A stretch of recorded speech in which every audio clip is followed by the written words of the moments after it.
ஐலி serial நாளைக்கான எபிசோடில் என்ன நடக்க போகுதுன்னு ரொம்ப சூப்பரான ஒரு ப்ரோமோ ரிவ்யூ பார்க்கலாம் வாங்க. என்னோட ரிவ்யூ பிடிச்சிருந்தா லைக் பண்ணுங்க. ப்ரூஸ்லி ஒரு கார் முன்னாடி போய் நிற்கிறாங்க. அது வர்மாவோட காரு. வர்மாவை பார்த்ததுமே ப்ரூஸ்லிக்கு ரொம்ப தைரியம் வந்துடுது. வர்மா அயலியை மிரட்டி அயலியை ஷூட் பண்ணிடுவோன்னு சொல்லி ப்ரூஸ்லியை அங்கேருந்து கூட்டிகிட்டு போயிடுறாங்க. அப்போது கடைசியாக அயலியோட கண்ணை வர்மா பார்க்குறாரு. காரில் போயிட்டு இருக்கும் போது ப்ரூஸ்லி வர்மா கிட்ட வந்து சொல்கிறாங்க, அந்த அயலி உங்களை பார்த்த உடனே பயந்துட்டான்னு நினைக்கிறேன் அப்படின்னு சொல்ல, இல்லை அவள் பயப்படல, அவ கண்ணில் கொஞ்சம் கூட பயம் தெரியல, அவ பார்த்த பார்வையில் ஏதோ ஒன்று இருக்கு, கண்டிப்பா அவங்க வேற ஏதோ பிளான் பண்றாங்க தான் நினைக்கிறேன், உன்னை தப்பிக்க விட்டுருக்காங்க, நீயும் எந்த உண்மையும் சொல்லலைன்னு சொல்ற, என்ன பிளானா இருக்கும், ஏதோ பிளான் பண்ணியிருக்காங்க அப்படின்னு வர்மா சந்தேகப்படுறாரு.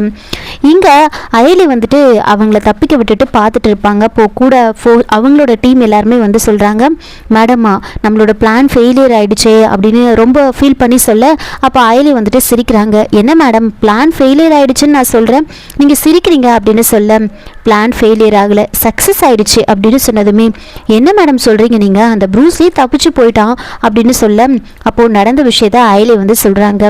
ப்ரூஸ்லி ஸ்டேஷனில் இருக்கும்போது ப்ரூஸ்லிக்கு சாப்பாடு கொடுக்கறதா சொல்லி அதில் தூக்க மாத்திரை கலந்து கொடுத்துருப்பாங்க. ப்ரூஸ்லி அதை சாப்பிட்டுட்டு நல்லா தூங்கிட்டு இருப்பாரு. அப்போ அவர் கழுத்தில் போட்டிருக்கிற ருத்ராட்சத்தில் ஒரு மைக்கை வந்து ஃபிக்ஸ் பண்ணியிருப்பாங்க. இந்த விஷயத்தை பற்றி அந்த டீம் கிட்ட வந்து சொல்கிறாங்க, மேடம் சூப்பர் மேடம், இப்போவே நம்ம கொஞ்சம் கொஞ்சமாக அந்த வர்மாவை நெருங்கிட்டோம், சரி இப்போ நம்ம ஆப்பில் கனெக்ட் பண்ணி அவங்க என்ன பேசுகிறாங்க அப்படின்னு செக் பண்ணி பார்க்கலாம் அப்படின்னு அவங்க வந்து ஃபோனில் வந்து செக் பண்ணி பார்க்குறாங்க.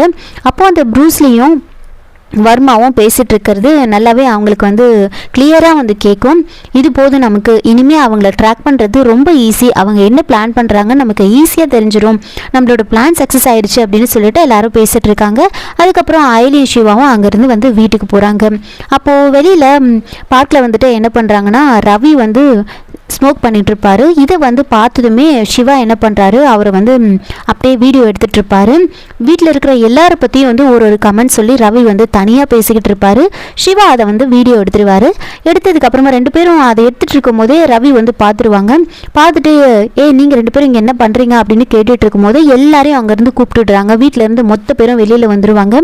வந்ததுமே வந்துட்டு இவங்க ரெண்டு பேரும் இந்த நேரத்தில் எங்கே போயிட்டு வராங்க அப்படின்னு வந்து ரவி கேட்க சொல்கிறாங்க. உடனே இந்திராணி வந்துட்டு, ஆமாம் ரெண்டு பேரும் இந்த நேரத்தில் எங்கே போயிட்டு வரீங்க, அன்றைக்கும் அப்படிதான் எங்கேயோ போயிட்டு வந்தீங்க, எங்கே போனீங்கன்னு கேட்டதுக்கு ஸ்கூலுக்கு போயிட்டு வந்தேன்னு சொன்னீங்க, சரி அது ஏதோ அவசர வேலைன்னு சொன்னேன், நான் ஏற்றுக்கிறேன், ஆனால் இந்த நைட் டைமில் நான் ஸ்கூலுக்கு போயிட்டு வந்தேன்லாம் சொல்லாத, எதுக்காக நீங்கள் இந்த மாதிரிலாம் வந்து எப்போ போகிறீங்க வரீங்க, என்னதான் நினச்சிட்டு இருக்கீங்க, இந்த வீட்டுக்குன்னு ஒரு சில ரூல்ஸ் எல்லாம் இருக்குது, அதுபடி தான் இருக்கணும், சும்மா நீங்கள் உங்கள் இஷ்டத்துக்கு எங்கே வேணாலும் போகலான்னு நினைக்காதீங்க, ஒழுங்காக உண்மையை சொல்லுங்கள் அப்படின்னு சொல்ல, அப்போ ரித்திகா வந்துட்டு, ஒழுங்காக உண்மையை சொல்லு, எங்கே போகிறீங்க, என்ன உங்கள் இஷ்டத்துக்கு ஏதாவது பண்ணிட்டு இருக்கீங்க, இல்லைன்னா முதல்ல இந்த வீட்டை விட்டு வெளியில போங்க அப்படின்னு சொல்லிட்டு ரித்திகா ரொம்ப கோபமா வந்து சொல்றாங்க.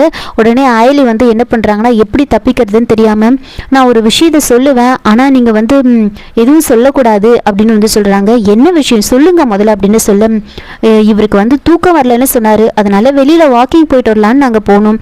அப்போ ரவி அண்ணா எங்களுக்கு கால் பண்ணி, எனக்கு சிகரெட் தீர்ந்து போச்சு, நீங்க வாங்கிட்டு வந்து கொடுங்க அப்படின்னு எங்களுக்கு ஃபோன் பண்ணி சொன்னாங்க.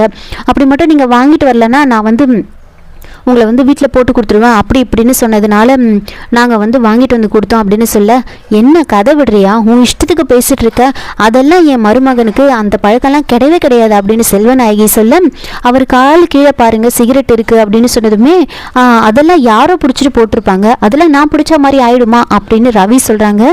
உடனே சிவா என்ன பண்ணுறாருனா, சரி விடுங்க, நான் வாயால் சொன்னாதான் நீங்கள் நம்ப மாட்டீங்க, இந்த வீடியோவை பாருங்க அப்படின்னு சொல்லி அந்த வீடியோவை எடுத்து இந்திராணி கிட்ட காமிக்கிறாங்க. அதில் ரவி பேசினது எல்லாமே ஃபுல்லாக வந்து கிளியராக கேட்கும். இதெல்லாம் கேட்டுட்டு செல்வநாயகிக்கு ஒரே அசிங்கமாக போயிடும். அதுக்கப்புறமா இந்திராணி இதை பார்த்துட்டு, இனிமேல் இந்த மாதிரி பழக்கத்தில் நீங்கள் வச்சுக்க கூடாது அப்படின்னு ரவியை மிரட்டிட்டு அங்கேருந்து போகிறாங்க. சிவாவும் ஆயிலும் எப்படியோ நம்ம தப்பிச்சிட்டோம், இனிமேல் நம்ம ரொம்ப உஷாராக இருக்கணுங்கிறது அப்படின்னு பேசிக்கிட்டே வந்து அங்கேருந்து போயிடுறாங்க. இன்னொரு பக்கம் ரித்திகா என்ன பண்ணுறாங்கன்னா, திடீர்னு வந்து நான் சிஇஓ போஸ்ட்டில் உட்கார போகிறேன், நான் நாளையிலேருந்து ஆஃபீஸ்க்கு போக போகிறேன் அப்படின்னு சொன்னதுமே, ஒரு பக்கம் உதய பெருமாள் வந்துட்டு, உனக்கு இப்போதாம்மா கல்யாணம் ஆயிருக்கு, முதல்ல நீ இந்த லைஃப்பை வந்து சந்தோஷமாக வாழ பாரு அப்படின்னு சொல்ல, இன்னொரு பக்கம் இந்திராணி சிஇஓ போஸ்ட்ன்றது அது ஒன்றும் ஒரு உரிமை கிடையாது, அது ஒரு பொறுப்பு. முதல்ல நீ வீட்டு வேலைங்களை ஒழுங்காக பாரு, அதுக்கப்புறம் மற்றதெல்லாம் பார்த்துக்கலாம் அப்படின்னு சொல்ல அயலி ஒரு பக்கம் உன்னாலே ஒழுங்காக ஹேண்டில் பண்ணிக்க முடியாது, இதில் நீ சிஓ போஸ்ட்டில் வேற உட்கார போறியா அப்படின்னு எல்லாரும் ரொம்ப இன்சல்ட் பண்ணுற மாதிரி பேச ரித்திகாவுக்கு ஒரே அசிங்கமாக போயிடுது. அதே மாதிரி இந்திராணி உட்கார அந்த சேரில் தான் உட்காருவேன், சாப்பிட்றதுக்கு நான் இந்த இடத்துல தான் உட்காருவேன்னு சொல்லி ரித்திகா வந்து எல்லாருக்கிட்டையும் சொல்கிறாங்க. இதோட இந்த ப்ரோமோ வந்து முடிச்சிருக்காங்க. என்னோட ரிவ்யூ பிடிச்சிருந்தா லைக் பண்ணுங்கள், மறக்காமல் சப்ஸ்கிரைப் பண்ணுங்கள். தேங்க்யூ.